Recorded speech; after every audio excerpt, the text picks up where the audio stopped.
Vamos ao vivo aos Estados Unidos, Washington. Lá está Patrícia Vasconcelos, nossa correspondente nos Estados Unidos. Seja bem-vinda, Patrícia. Boa tarde. Oi, Jesus. Boa tarde a todos que acompanham o SBT News.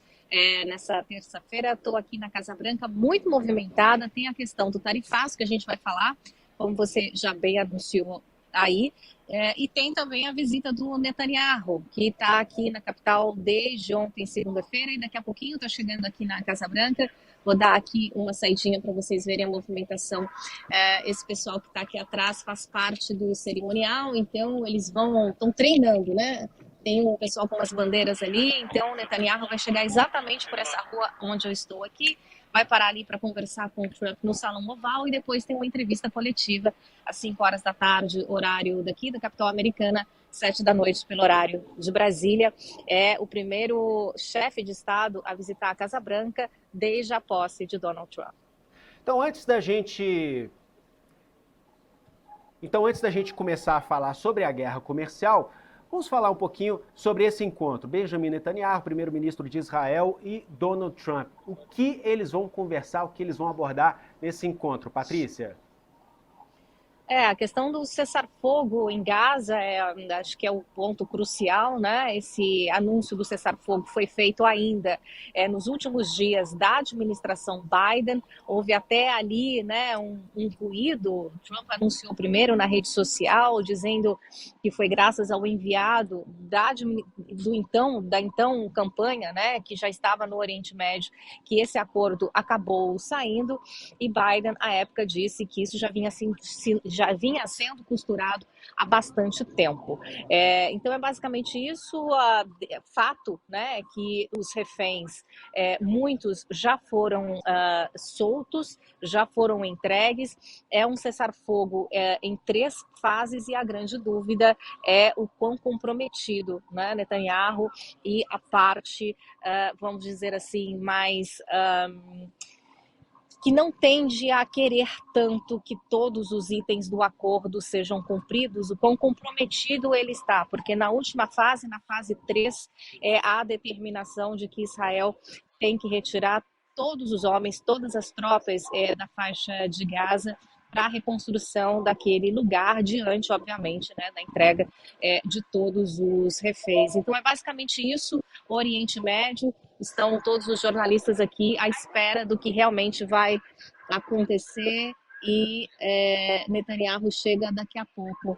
Enquanto isso, há um vai e vem de oficiais do governo americano, então os jornalistas ficam aqui à espera, né, de poder entrevistar esses oficiais que acabam indo para dar entrevista para uma determinada TV, e é essa movimentação que vocês veem aqui agora atrás, e todos estaremos presentes na coletiva de imprensa que está marcada para acontecer às 5 da tarde, como eu disse, vai ser 7 da noite. Aí Netanyahu e Donald Trump estarão lado a lado. Contextualizando para quem nos assiste, para quem nos ouve também. Patrícia, repórter raiz, com um olho no peixe, outro no gato. Conversando com a gente. Eu tô aqui, por que eu tô perdendo aqui? Que eu tenho que entrevistar. Agora vai chegar o pessoal do cerimonial. Talvez eu tenha que movimentar um pouquinho. Talvez eu tenha que sair daqui. Patrícia, se você quiser pegar o tripé e movimentar, vamos quebrar o protocolo aqui, imagina. A gente entende como funciona me elogiou. aí. Olha, pode já colocar, que sou Patrícia. Repórter raiz. Você tem liberdade, então. Pode movimentar o tripé. Olha, pronto, é bom que vocês veem. Pronto, vamos testemunhar como funciona. Mão. Exato. Aí eu tinha que sair, tá vendo? Porque o rapaz se posicionou exatamente, eu tinha que sair, tá vendo? Perfeito. Patrícia Vasconcelos, ao vivo, em frente à Casa Branca, em Washington. Dentro da Casa Branca, na verdade. Dentro da Casa Branca, exatamente. Não, dentro seria na residência, mas assim, é dentro do que eles falam do terreno, né, da Casa Branca, que é onde tudo acontece, essa área onde a gente fica aqui, a ala oeste, é onde a imprensa fica posicionada, e os chefes de Estado, quando vêm visitar o presidente americano, é por aqui que eles passam, exatamente por aqui, e o Salão Oval fica ali naquela direção. E agora está havendo um treinamento, um ensaio, né? E ali a residência oficial, onde vai acontecer, Jesus, ali na residência oficial, um jantar que o Trump e a Melania vão oferecer para o Netanyahu logo depois da coletiva de imprensa. Estou te ouvindo, vamos seguir a nossa conversa. Me tá parece que me parece que a comitiva israelense, a comitiva do primeiro-ministro, passou até um integrante ali dessa comitiva com o kippah, né, esse símbolo judeu, né, na cabeça ali. Me parece, me corrija se eu estiver errado, Patrícia, mas me parece que é a comitiva israelense.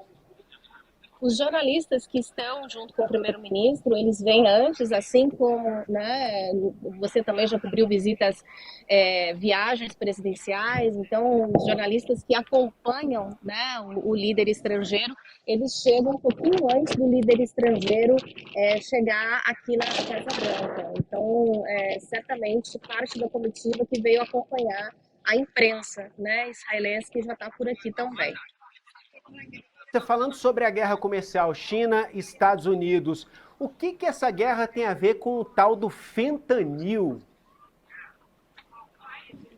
Olha, o Trump usou uma moeda de troca, né, para conseguir o que ele deseja, que é mais reforço na fronteira dos Estados Unidos com o México e também com o Canadá. O fentanil é um tipo de opioide que já matou milhares de pessoas aqui nos Estados Unidos.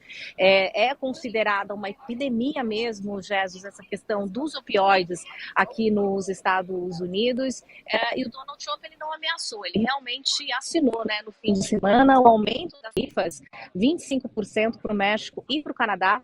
Isso já deveria ter entrado deveria ter virado realidade ontem, mas ele conversou primeiro por telefone com a presidente mexicana, Cláudia Sheinbaum, depois ele conversou com o ministro canadense Justin Trudeau, e foi depois dessa conversa que tanto a líder mexicana quanto o líder canadense prometeram reforçar a segurança nas fronteiras para evitar a entrada do fentanil aqui nos Estados Unidos. O Justin Trudeau chegou a prometer para o Trump que ele vai indicar o que ele chamou de czar do fentanil, né, numa comparação ao czar da fronteira, um integrante do governo Trump, para justamente ajudar a combater a imigração ilegal aqui nos Estados Unidos. Então, Trump afirma que essa foi uma promessa de campanha, que ele quer combater a entrada do tráfico de drogas e deste opioide aqui nos Estados Unidos, e foi a partir da colaboração desses dois países que ele decidiu suspender a aplicação do aumento das tarifas por 30 dias. Da China, ainda está valendo, ele conversa com Xi Jinping hoje à tarde, ainda não temos novidades. Jesus, se algum acordo sair, a gente avisa aqui no SBT News ou então logo mais no SBT Brasil. Maravilha, vamos liberar a Patrícia Vasconcelos, porque está conversando com a gente, mas tem gente passando ali, as comitivas chegando. Em breve, Donald Trump vai se encontrar com Benjamin Netanyahu, primeiro-ministro de Israel. Vão conversar sobre o cessar-fogo em Gaza. Patrícia Vasconcelos, tendo novidade, chama a gente aqui no Poder Expresso, que você sabe que está sempre de portas abertas para você. Muito obrigado mais uma vez pela participação, minha amiga, e a gente vai se falando. Vamos seguir em conexão. Obrigada. Um prazer. Tchau, tchau. Pablo Sukienick, especialista em relações internacionais, ele que é mestre em Direito pela Universidade de Brasília, pela UNB, vai nos ajudar a interpretar este fenômeno, essa guerra comercial que está em curso entre Estados Unidos e China. Pablo, seja bem-vindo, obrigado por aceitar o nosso convite para esse bate-papo. Boa tarde. Oi, boa tarde, um prazer, Jesus, espectadores, sempre uma alegria que nós possamos conversar. Olha, Donald Trump, ele falou de taxação quando foi discutir a questão da imigração ilegal com a Colômbia. O presidente colombiano não queria aceitar um voo de pessoas que precisaram deixar os Estados Unidos sob escolta, né, das autoridades de segurança norte-americanas. E ali o Donald Trump ameaçou taxar, houve uma reação também, né? Então, uma ameaça de taxação de ambos os lados. E agora aqui, como a Patrícia trouxe para a gente, essa imposição de tarifas de importação na questão do fentanil, como um artifício, uma forma de se combater, pelo menos na visão de Donald Trump, a entrada de um elemento da matéria-prima que vem causando ali um grande estrago na sociedade norte-americana, uma grande quantidade de viciados. Então, de um lado, imigração, do outro, tráfico de drogas, também relacionado à questão de imigração, pelo menos essa é a relação que Donald Trump estabelece, e sempre usando, Pablo, a taxação como munição. A gente pode dizer que esse é entre aspas, um modus operandi dessa nova gestão de Donald Trump, a taxação como uma forma de barganhar, de conquistar mais espaço no cenário internacional? Jesus, se me permite, eu queria fazer até uma análise um pouquinho mais ampla para chegar nesse ponto. A impressão que dá, e aqui, enfim, a gente está fazendo uma análise de primeiros dias de gestão, né? É de que a gestão Trump, o próprio Trump, ele entende o mundo como regido por zonas de influência. Então, a Rússia tem a sua zona de influência, os Estados Unidos a zona de influência, a China a zona de influência. Então, por exemplo, quando ele inicialmente dá a impressão de dizer, olha, eu consigo resolver a guerra da Ucrânia rápido, é mais ou menos no sentido, bom, aquilo lá é dentro da zona de influência da Rússia, eu não vou me meter nisso, mas também ninguém se envolve na nossa zona de influência.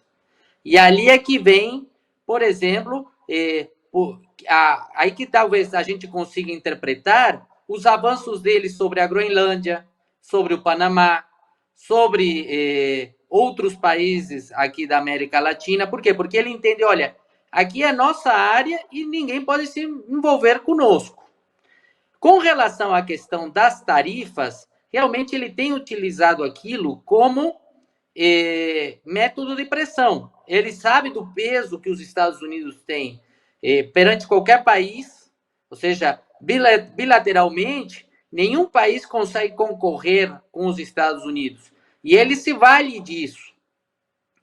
Então, veja que, por exemplo, todos os países que ele terminou pressionando de alguma maneira, diplomaticamente, resistiram um pouco até o momento de chegar no acordo. Aconteceu com o México, aconteceu com a Colômbia, aconteceu com o Canadá.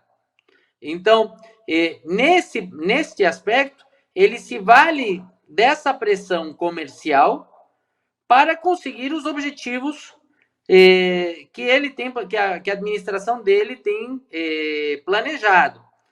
Um grande ponto aqui é o seguinte: essa questão de tarifas, a parte comercial, imposto de importação, de exportação e outras barreiras comerciais, aquilo é regulado.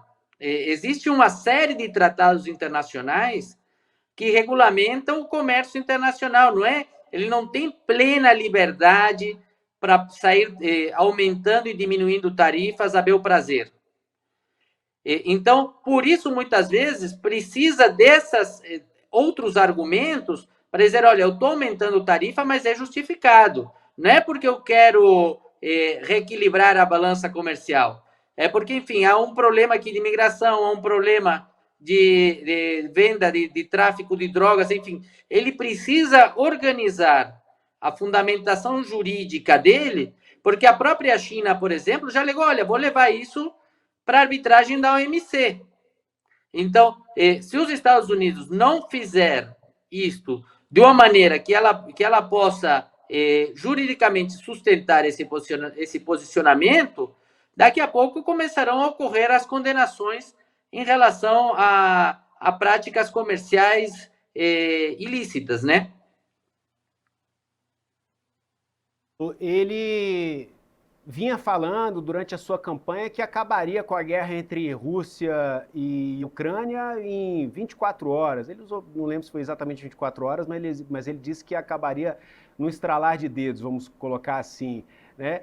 E eu imaginei, a gente acreditou, né, que seria o quê? Um poder de interlocução com ambos os países, ele entraria no papel de mediador, mas recentemente ele deu uma demonstração de que usaria também a taxação como uma forma de tentar frear essa guerra, exercendo seu poder de influência, quando ele inclusive postou lá na rede social Truth, dizendo que a Rússia deveria recuar, deveria acabar por conta própria com essa guerra, sob pena de taxação por parte dos Estados Unidos. Então, até nesse ponto, a taxação na avaliação de Donald Trump pode estar servindo também. Ao que você deve, ao que você atribui essa forma de barganhar de Donald Trump? Isso é algo que ele aprendeu na política ou nas muitas mesas de negociação às quais ele sentou durante o período em que ele foi estritamente ali empresário? Justiça seja feita, né? Durante o primeiro mandato dele, os Estados Unidos não se envolveu em nenhuma guerra, né? Ele não levou as tropas estadunidenses para nenhuma guerra. Então, ele realmente se vale desse método de negociação que pode ser considerado agressivo, né? Provavelmente ele aprendeu isso enfim, da vida empresarial dele. E agora, nesse segundo mandato, ele já chega com a bagagem, enfim, daquela primeira gestão. Normalmente, um presidente que não tem, enfim, que não tem experiência com o cargo, mesmo que seja político, mas não tem experiência no cargo, leva alguns meses até se acomodar, enfim, ocupar todos os cargos, entender as funções e começar a exercê-lo. Nesta situação, ele já chegou, já sabendo como é que seria, como é que é o trabalho do presidente. Então, ele começou a executar aquilo imediatamente. Então, realmente, ele se vale do poder comercial dos Estados Unidos, né, para fazer esses ajustes. E também seja dito de que, enfim, era algo, de certa maneira, esperado, né? Será uma surpresa se ele realmente acionar a força militar, porque até agora, nos primeiros 4 anos, na primeira gestão dele, ele não utilizou da força para resolver as questões internacionais. Ele se vale desses mecanismos de negociação e ele consegue, muitas vezes, abrir portas importantes, como, por exemplo, sentar à mesa com o presidente da Coreia do Norte. Então, enfim, ele se vale provavelmente desse conhecimento empresarial para ir abrindo mercados e ir defendendo os interesses que ele entende favoráveis aos Estados Unidos. Pablo Suquenic, especialista em relações internacionais, mestre em Direito pela Universidade de Brasília. Muito obrigado pela participação aqui no Poder Expresso. Até a próxima. Jesus, me dá 30 segundos? É possível? Claro. Rapidinhos. Que eu vi a enquete, né? E eu gostaria de fazer uma rápida colocação. Entre Estados Unidos e China, o Brasil deve ficar do lado dos países que respeitam o direito internacional. Se for meu voto é, olha, o Brasil tem que ficar do lado dos países que respeitam o direito internacional, que fazem negociações multilaterais, que é nesses âmbitos que o Brasil se sai melhor. Muito obrigado e uma boa tarde a todos. Nós é que agradecemos, está registrado aqui o voto do Pablo Suquenic. Até a próxima, Pablo. Até. Olha, a economista Cristina de Mello, economista e doutora em economia pela Fundação Getúlio Vargas, professora da PUC de São Paulo, vai conversar com a gente agora para responder a principal pergunta, a pergunta de $1 milhão. Essa guerra comercial, esse duelo de tarifas, Brasil, Estados Unidos, China, beneficia ou prejudica o Brasil? Seja bem-vinda, Cristina. Boa tarde, essa é a pergunta que a gente deixa para você. Boa tarde. Esse tipo de retaliação prejudica o comércio então, de certa forma, prejudica bastante o Brasil. China construiu um comércio comercial significativo para o Brasil. Nós somos grandes compradores dos produtos chineses, mas somos também grandes exportadores para a China. E fechar o mercado americano para os produtos chineses pode levar os chineses a olharem com mais interesse para o Brasil e para a América Latina, né? Então, isso talvez possa criar aí uma condição de favorecimento para nós, nesse sentido, mas não há dúvidas de que Trump tende a defender seus próprios interesses e, de certa forma, não nos deixará construir um relacionamento cada vez mais sólido com China, em lugar de ampliar as nossas negociações com os Estados Unidos. Então, é um jogo que se desenha passo a passo. É difícil de prever o que vai acontecer. Cristina, a lógica é a seguinte: se Estados Unidos e China passam a se taxar mutuamente, Estados Unidos deixa de importar ou importa menos da China e China importa menos dos Estados Unidos. Se isso vier a nos beneficiar no campo das exportações brasileiras, será pelo aumento das exportações para os Estados Unidos ou o aumento das exportações para a China? Eu vi você mencionando especificamente a China. É porque a gente exporta mais para a China, é isso? A gente exporta mais para a China, né? China precisa de produtos, de commodities brasileiras. Essa tem sido, assim, a maior parte das nossas exportações para a China são de commodities. O melhor parceiro comercial em preço por tonelada é a Europa. Estados Unidos não é um bom parceiro comercial brasileiro comparado com a Europa e comparado com China. China por tamanho, por volume de negócios, e Europa por valor tonelada. Então, a gente precisa, na verdade, defender os interesses brasileiros nessa negociação, né?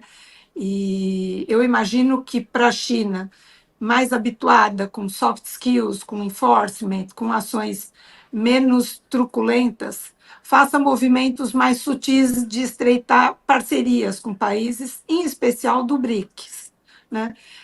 Não vamos esquecer que a China tem um projeto de uma moeda única entre os países do BRICS, e o Trump foi bastante enfático, dizendo que não tolerará uma coisa dessa. Então, eu imagino que uma forma de colocar na mesa de negociação com os Estados Unidos todas essas questões é dizer, olha, eu vou ampliar as minhas relações com os países do BRICS e isso vai tirar mercado de vocês. Então, essa eu imagino que seja uma excelente forma de negociação que a China pode utilizar com relação aos Estados Unidos.